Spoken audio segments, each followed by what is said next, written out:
Hey, what's up, y'all? This is Lewis Speaks 2025, and today I want to talk to you all about how to maintain your joy in a joyless world.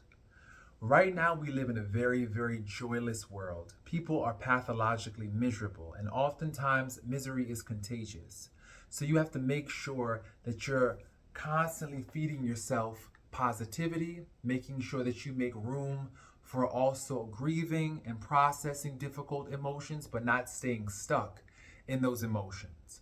So, for me, the first thing in order to maintain your joy in a joyless world is to remember that you serve a happy God. You serve a happy God. When you look into the scriptures, which is God's love letter to mankind, it mentions at 1 Timothy 1:11 that we serve a happy God.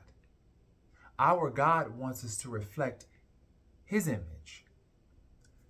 If he's happy, he wants us to be happy. So my thing is sometimes when you're tempted to feel sorry for yourself or throw yourself a pity party, realize that you serve a happy God and you should reflect his glory and his joy and God's smile. Remember that God is smiling on you and he wants you to smile so that way you're a reflection of him. So that's one thing to keep in mind. Second thing, right now you have the privilege of being with yourself. A lot of people feel very lonely in this world, and they tend to get down on themselves and beat themselves up and always look for company and find themselves compromising so much of themselves to be with other people. But reframe this. Reframe your solitude. Reframe your loneliness as solitude. It's peaceful solitude. It's your opportunity to rediscover, reinvent, reimagine, reconnect, and realign with what matters to you. Too many times I see people in relationships clinging to their partners because they're so afraid of being alone, so afraid of being with themselves. But my thing is this: being with yourself is a gift. Being with yourself is a prize, because right now in this season of solitude that you find yourself in, this is your opportunity to really do what matters to you. Rediscover yourself. So many people have lost themselves inside someone else, always trying to please someone else, always trying to make someone else happy at the expense of their own needs. Right now, if you find that you are single, if you find that you are with yourself, and sometimes you want a partner, let's be honest, it's natural. Sometimes you may want a partner, someone to connect with. And right now, that may not be for you. Right now, that may not be on the menu. So instead of lamenting your singleness and seeing it as a burden, no, reframe it. Singleness is a gift. It gives you such an opportunity to really just go inward, assess what you need, analyze what makes you happy without the distraction of another body, without the distraction of another person getting in the way. So once again, if you want to maintain your joy in a joyless world, you have to learn how to reframe certain situations and how you see things. Instead of seeing things as a burden, see it as a gift, as an opportunity. You know? In Chinese culture, the word crisis and the word opportunity are the same character. So, in every crisis, there's an opportunity for you to heal, for you to rediscover, for you to emerge, and use that as an opportunity. Also, 3, how to maintain your joy in a joyless world? Well, watch your association. Negativity is contagious. And if you associate with negative people, guess what? You're going to be negative too. In the scriptures, it mentions that iron sharpens iron. So if you are hanging out with people who are happy, joyful, grateful, they understand the importance of having an attitude of gratitude, you're going to find yourself uplifted. You're going to find yourself always encouraged. You're going to have a stream of encouragement. And so that's a gift. That is a gift right there. And so you need to zero in on that. Watch your association. Too many times people get caught up dealing with the wrong people and they find themselves depressed, anxious, sad, always with something negative to say. And they wonder, why is that? Check your circle. Diagnose your circle. You know, who in your circle is a stream of negativity? You know, they have a saying that you are the sum of the 3 people that you associate with. You are the sum of the 3 people that you spend the most time with. You know? So in addition to your life partner determining your life satisfaction, who you associate with will also determine your level of life satisfaction or dissatisfaction if you're hanging out with the wrong crowd. So in order for you to maintain your joy in a joyless world, you have got to watch your association. Also, you've got to watch what you feed yourself, both mentally and physically. You've got to watch what you feed your mind. On television, there's this endless stream of negative news and negativity and awful stories. You know, there's a saying in the newsroom that says, if it bleeds, it leads. Meaning that if it's blood, if it's chaos, if it's negativity, that's the story that they're going to broadcast on the air. And so if you constantly feed yourself a stream of negativity via television, via newspapers, via social media, via just online news outlets, you're going to find that you are extremely depressed. Now, this does not mean that you should not stay informed, right? But there's also a balance, and there's also a limit to how much negativity you should consume. And if you continue to find that you are addicted to the news or to the newspaper, make it your aim to limit that to, I would say, maybe 30 minutes a day. And you'll notice how your mood drastically improves. You know, you have to limit the amount of negativity that you take in every single day because it can affect your mood. Also, your diet. Your diet and what you consume can also affect your mood. If you're eating foods high in sugar, high in fat, high in carbohydrates, if you're eating foods high in salt, you're going to notice some anxiety, some depression. You're going to feel heavy inside. You know, definitely try to incorporate a more colorful plate filled with vegetables, fruits, quality and rich, I would say, healthy fats, walnuts, avocados. You know, incorporate those things into your diet because it's really, really crucial if you want to maintain your joy. They say you are what you eat. Well, I say you feel what you eat. If you eat nothing but junk, you're going to feel like junk. If you eat nothing but garbage and processed foods, you're going to feel like garbage and you're going to feel processed and mechanical and just inhumane, just unhuman. So definitely watch what you eat and also watch what you take in via the news and other news outlets. Additionally, how to maintain your joy in a joyless world. Incorporate some exercise into your routines. Incorporate some exercise, move. You gotta move because once again, inertia feeds. Oh, I would say this, correction, depression feeds on inertia.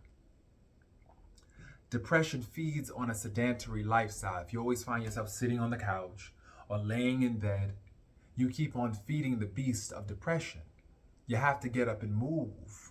Your cells need to feel alive, you know?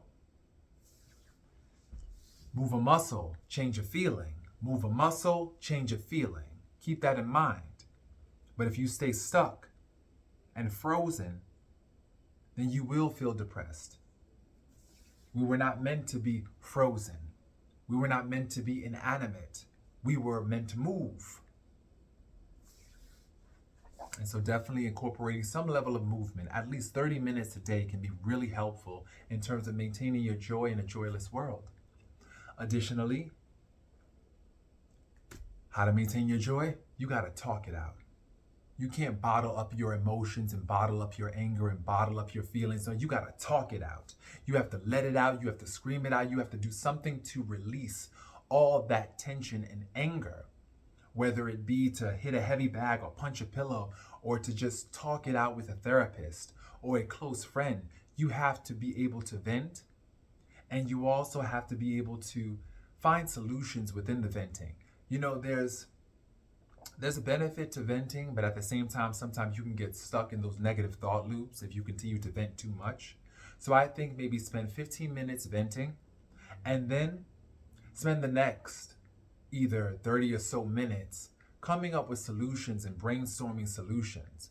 Because yeah, we could talk about what's not working all day long till we're blue in the face. But if we're not doing anything to actually move towards solution-focused language and solution-focused dialogue, it's pointless. You're just going to find yourself spiraling into these negative loops over and over again. So definitely spend that 15 minutes just venting, just releasing all the negativity, and then move towards a solution. Don't stay stuck in the feeling. Move towards a solution. Think about action steps that you can take in order to make yourself feel better, in order to realize the joy that lives within you, because there's joy in there. But I think too many times we suppress our joy. We've been taught, this society has been teaching us lately how to suppress your joy, how to hide your joy. Because sometimes when you are outside in the world and you're happy and you're joyful, a lot of people want to try to bring you down. And so a lot of people, they've learned to suppress their joy and hide their joy in an effort to protect their joy. But the thing about it is this: you have to learn how to articulate your needs, set boundaries, healthy boundaries, and remove yourself from toxic environments that try to threaten your joy. Remove your joy. Take away. No. Your joy needs the space to breathe. Your joy needs to be free to be happy. And so definitely maintain your joy. Maintain and protect your joy, but also learn how to speak out the grief. Speak out the grief. Don't just sit with it. Don't let it just eat away at you. No. And sometimes we feel like, okay, no one's really interested in my pain. No one wants to hear this. If I don't tell my pain in a clever, funny way, nobody wants to hear it. You know? I have to make light of my pain in order to garner interest. No, you don't. You don't. And that's why a lot of people, they pay therapists, because they're given the space to feel. They don't have to stylize their grief in order to make it more palatable for other people. Because sometimes, when you're talking with a friend, for example, they get bored by your pain. And sometimes you feel as though you have to tell a funny story, an entertaining story in order to keep their interest. But you don't have to do that in therapy. In therapy, you can cry it out. You can just look crazy. You could just let out the grief. It doesn't have to be stylized. You don't have to make it or dress it up to make it palatable for other people. No. Be honest. Be authentic about your grief, because that's how you're going to get the help that you need. We all need someone to talk to. We all need someone to offer us perspective. And this is why I make these videos, because I definitely want to offer my viewers perspective to help them realize that, look, sometimes you get stuck in limited perspective because You lack awareness, because that's the thing about grief and depression. It's a liar. Grief and depression is a liar that distorts your thinking. It distorts the truth. And so you need perspective to help shift the distortion back to reality. For example, a lot of people think, okay, no one cares about me. When they're grieving, they feel alone. There's this sense of terminal uniqueness where they feel as though no one cares about them. Their situation is unlike anyone else's. No one can understand them. They're just alone. So that's the belief. That's the distortion. Now here comes perspective, grabbing that distortion and saying, come with me. Come with me. Let me walk with you. I'm going to bring you into the reality of the situation. And the reality of the situation is you're not alone. There are other people that share that similar feeling. And they're also waiting for you to come to the group. Come to that support group where you can be loved on, so that way you can get the healing that you need while also healing other people and normalizing their experience, because that's why people love groups. That's why group work is so essential, because it helps to normalize your experience and let you know that you're not alone in what you're going through. And so definitely getting that support and challenging those distortions with positive perspective and realistic perspective, because the reality is, no, you're not alone. Sure, you may not have the benefit of a partner or the benefit of your tribe or your friends, but you do have support groups that are out there. You do have, most importantly, your relationship with God, that you can always reach out to Him in prayer. You do have, also important, yourself. You can pull yourself from out the gutter of grief. You have that capability. And also, when you do that, when you do pull yourself from out that gutter of grief, you have a renewed sense of, for one, strength. You also realize that you have the power to heal yourself. You are not a powerless victim. You have the capability to get yourself from out of that gutter. And that's a beautiful feeling. That's a beautiful feeling. Ain't no feeling like that feeling of empowerment that you get, realizing that you can control the outcome. You're not a victim. You're not a victim of life that has to sit idly by and wait for someone to come rescue you. No, you can rescue yourself. You can be the hero in your own story. And that's a beautiful feeling. And so when you realize that, that definitely is positive. That's uplifting. You realize, wait a minute, I can help myself. I can do something to save myself. And I always encourage people to ask themselves this question when they're going through a really difficult experience. What can I do in this moment to save myself? How can I rescue myself? How can I be the Prince Charming in my own story? I'm looking for the white knight to come ride up on a horse and rescue me. How can I rescue myself? How can I be my own white knight? Because when you are your own white knight, let me tell you something. Never again will you be so concerned about what other people think, because you realize that in your darkest moments, you are the one that comes to your rescue. You are the one that has lifted you out of that dark place.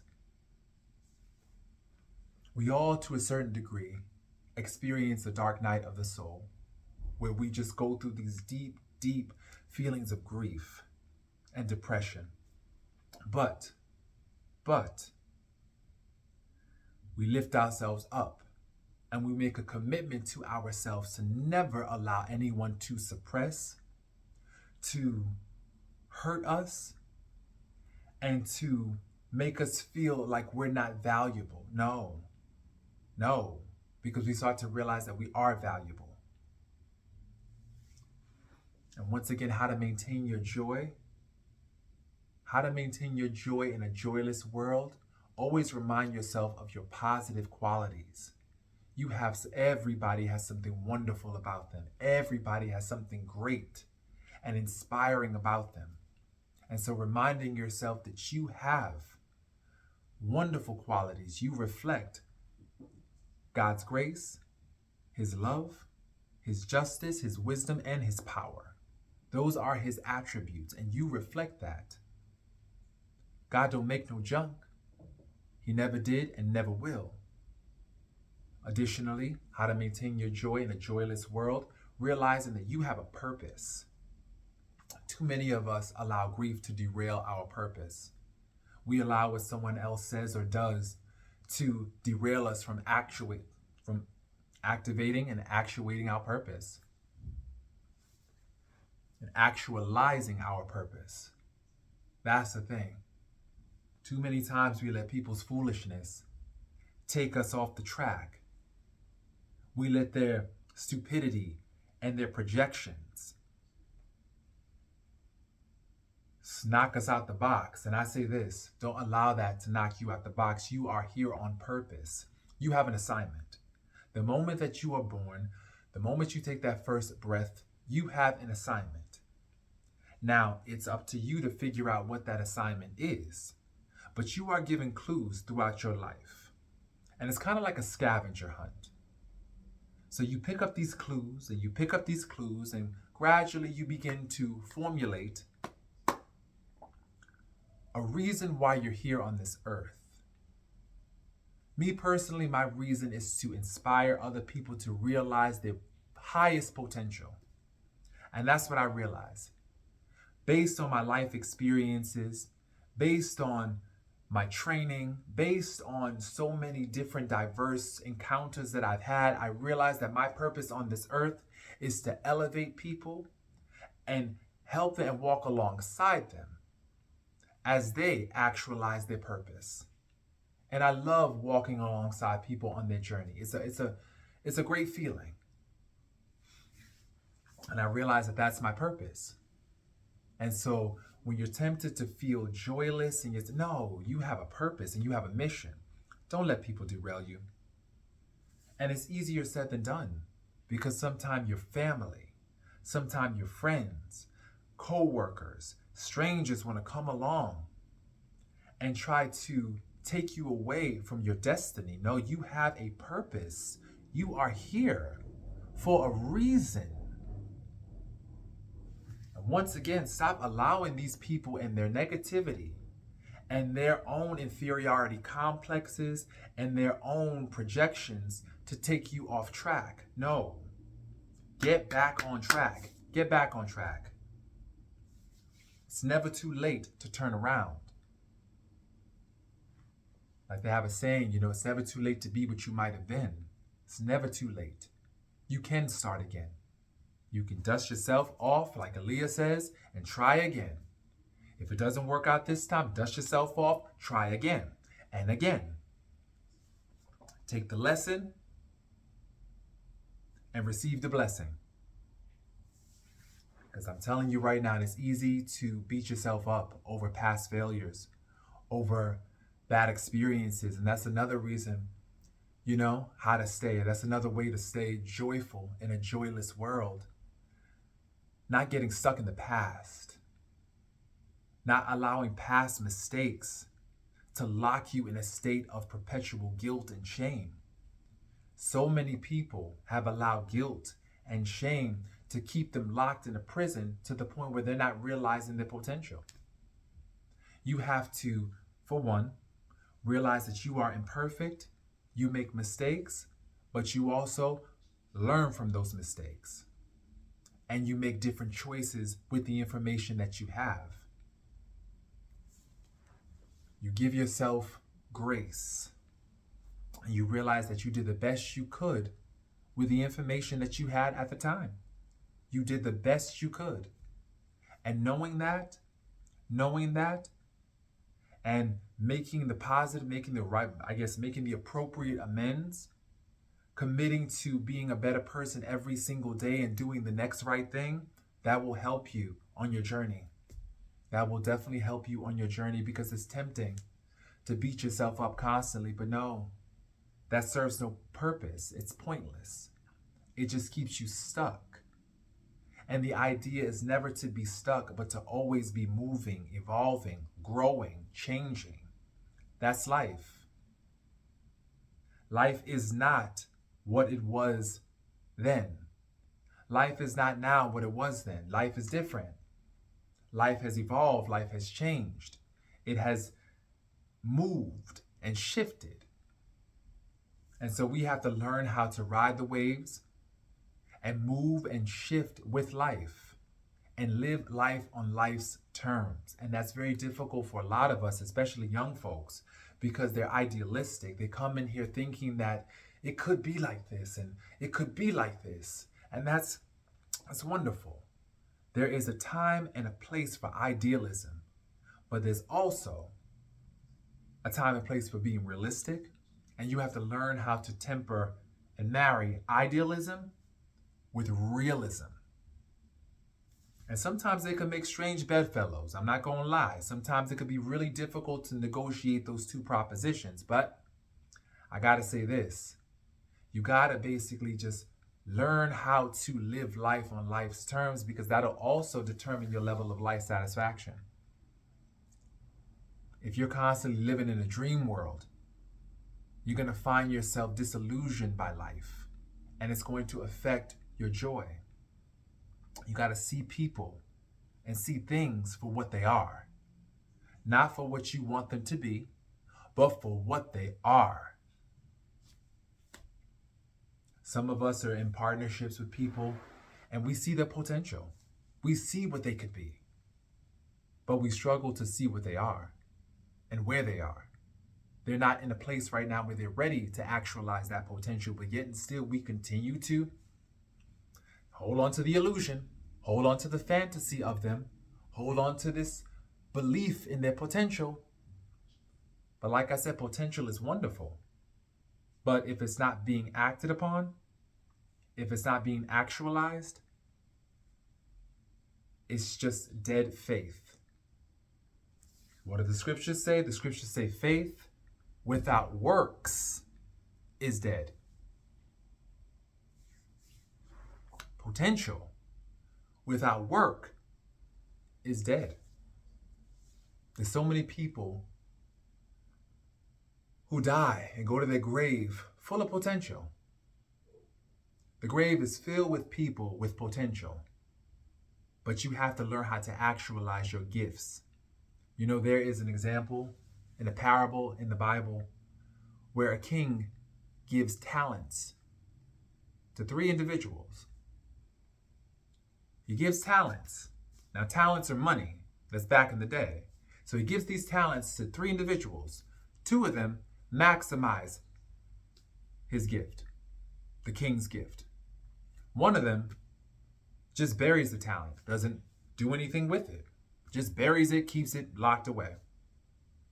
What ends up happening is that the king, he praises and celebrates those 2 who did something with the talent, and with the person who didn't do anything with their talent, guess what? They had it taken away. So when you don't actualize your talents and do anything with them, with your gifts, they will be taken away. So that's the thing. We have to learn how to actualize our talents. And that also, to be honest, that's how we maintain our joy too. As we continue to work on our craft, work on our hobbies, work on things that feed us. Find out what feeds your soul. Find out what feeds your soul. Find out what healthy activities really help you feel good. And begin to work on those. It's important. It's really important. Because to be honest, we all deserve to feel joy. We all deserve to feel happiness. You know? The weighted existence is definitely not worth the agony that we put ourselves through. Having all these weights on us and these heavy emotions, it's not good. We need to be able to fly free and joyful. And so I encourage you to apply these principles. Definitely Begin to love on yourself. Love on yourself and celebrate yourself too, and make room for joy. Too many times we make suffering our identity. Suffering. We feel that that gives us some form of depth and that gives our lives meaning.